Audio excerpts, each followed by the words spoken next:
O pré-candidato do Republicanos ao governo do estado de São Paulo, Tarcísio Gomes de Freitas, esteve em um evento no Sindicato dos Hospitais, Clínicas e Laboratórios de São Paulo, o Sindiosp. Freitas falou sobre o plano de governo e sobre outras questões da área da saúde. Acompanhe a reportagem de Michael Mendes.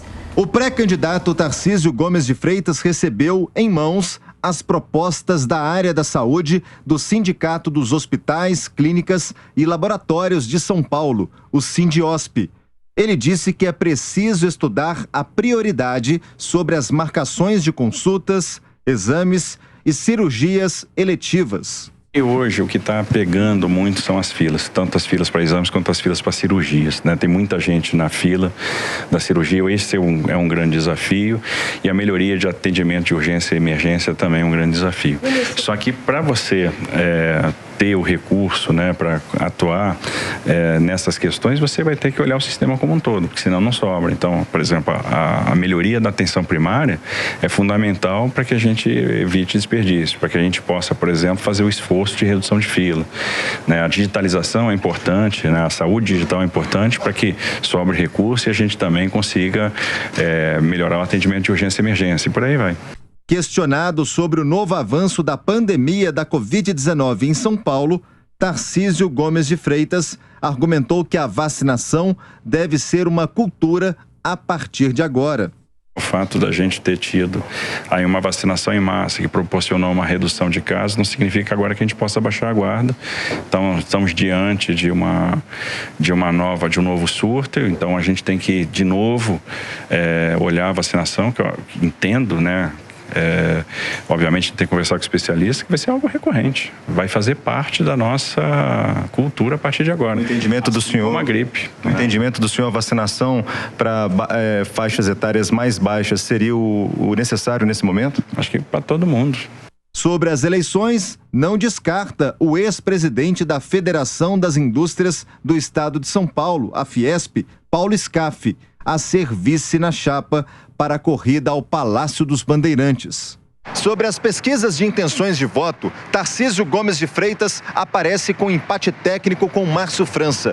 Fernando Haddad lidera a corrida para o governo de São Paulo. Tarcísio Gomes de Freitas sabe que vai ter muito trabalho pela frente e sabe da dificuldade de vencer o adversário do PT.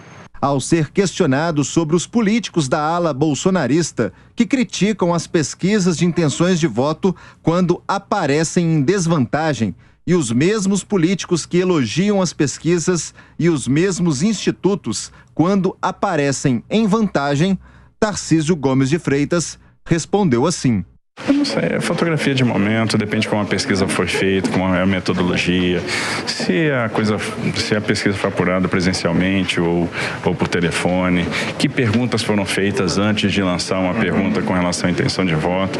Tem muita coisa que no final das contas influencia a resposta do teu entrevistado, então a gente tem que sempre analisar tudo com muito cuidado.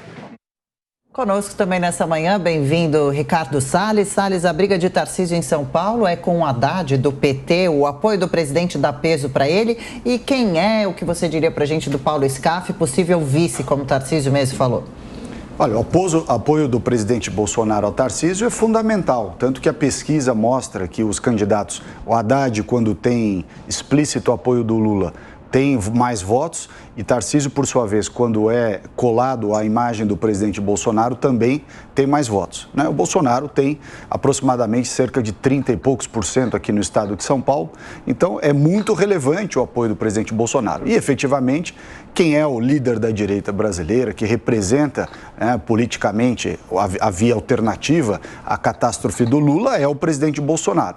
Agora, por outro lado, essa ideia de Scaff como vice é lamentável, porque Scaff não representa o avanço. Scaff é da velha política, apoiou Lula, apoiou Dilma, apoiou Temer, ou seja, esteve ligado a todos os governos desse passado recente do Brasil e cujas práticas nós não queremos ver novamente implementadas. Mas entendo que o apoio do presidente Bolsonaro é sim fundamental, relevante e decisivo. Ô, chefe, quais são as chances do ex-ministro aqui em São Paulo? E me chama a atenção uma nota hoje na Folha de São Paulo, dizendo que ele cogita mudar a sede do governo de São Paulo, do Palácio dos Bandeirantes, voltando para o centro, talvez para o próprio Palácio dos Campos Elíseos. Pois é uma proposta interessante, estava fora aí da discussão. Talvez a estratégia seja justamente a possibilidade de revitalizar, novamente valorizar o centro de São Paulo com essa mudança de sede de poder. Agora, eu acho interessante porque no caso de São Paulo, parece bem claro que a escolha de Tarcísio por parte do presidente Jair Bolsonaro foi uma escolha acertada. Ele vem desempenhando bem nas pesquisas. O Tarcísio tem um estilo mais moderado. É interessante isso. Eu participei de uma entrevista com ele recentemente e ele, inclusive, disse isso, né? Esse é o meu estilo. Então, ele tem um estilo mais moderado do que o próprio presidente, mas ainda assim tem o aval do presidente. Então, portanto, ele tem aí uma dupla vantagem, digamos assim, junto ao seu público, ao público que apoia o presidente Jair Bolsonaro e também de outros que eventualmente venham a rejeitar, por exemplo, um governo do PT e, portanto, poderiam preferir Tarcísio caso ambos cheguem ao segundo turno. Agora, há um outro fator aí que precisa ser considerado, é que as pesquisas podem mudar, né? Esse cenário pode mudar dependendo do que vá decidir Márcio França, porque há toda uma discussão entre PT e PSB sobre a possibilidade de Márcio França abrir mão de sua candidatura para que se tenha aí apenas a candidatura do Fernando Haddad no campo da esquerda. Isso pode fazer com que uma parte dos votos do Márcio França vão para o Fernando Haddad. Então, isso pode tirar um pouco a vantagem, ou pelo menos esse bom desempenho relativo do Tarcísio. E a outra coisa que precisa ser avaliada ainda, e ainda há tempo para mudanças nesse sentido, é o desempenho de Rodrigo Garcia, governador de São Paulo, que é pouco conhecido e, conforme a campanha for se desenrolando, pode vir a ganhar espaço aí nas pesquisas. Cris, há quem diga que o Tarcísio de Freitas não conhece tão bem São Paulo para administrar o governo. O que você acha disso? E com relação às pesquisas, o próprio Tarcísio falou que é uma fotografia do momento. A última, mais recente, aponta o Haddad com 28,6%, o Tarcísio com 17,9% e o França com 17,7%. A briga dele no momento, então, é com o França ou diretamente com o Haddad? Microfone, Cris, a gente não te ouve agora? Pronto. Ainda não. Eu concordo com agora o Diogo. Sim, Cris.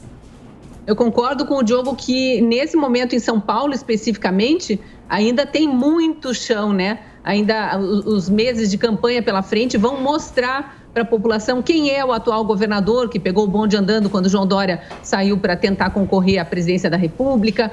O próprio Tarcísio precisa ser mais conhecido. Eu confesso que eu não sei te responder se ele conhece São Paulo suficientemente bem, mas eu tenho para mim que o que ele precisa é ter um certo conhecimento de gestão, e a gente viu ele gerindo obras aí abandonadas ao longo de décadas e apresentando resultados formidáveis na gestão de equipes grandes, na gestão de pessoal de exército. Ele é do exército, então também tem essa experiência ali comandando tropas, né?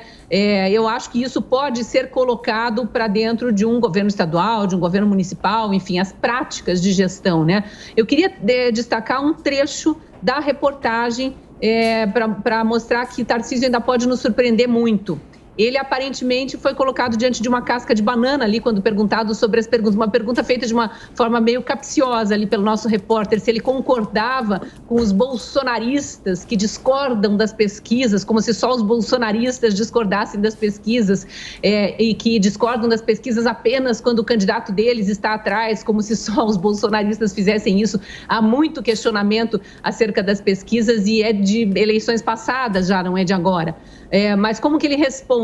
Ele diz, olha, a gente precisa saber como é que as pesquisas são feitas, que perguntas são feitas, porque o questionamento é todo esse. A gente divulga os resultados das pesquisas sem divulgar a pergunta que foi feita para o eleitor. E, às vezes, a forma de colocar essa pergunta já induz a uma resposta que não necessariamente é a resposta que o eleitor daria se fosse colocado de uma forma mais neutra, digamos assim. Então, ele não responde criticando os bolsonaristas ali. Ele coloca, de certa forma, um questionamento também para o eleitorado acompanhar e estar atento. Eu acho que Tarcísio ainda vai ter muita casca de banana pelo caminho e a gente precisa ir analisando como ele se coloca na hora que é colocado uma casca de banana no caminho para a gente saber se é confiável ou não. Eu gosto do estilo ponderado de Tarcísio de Freitas. Não sou eleitora de São Paulo, mas estaria de olhos atentos a esse estilo ponderado também.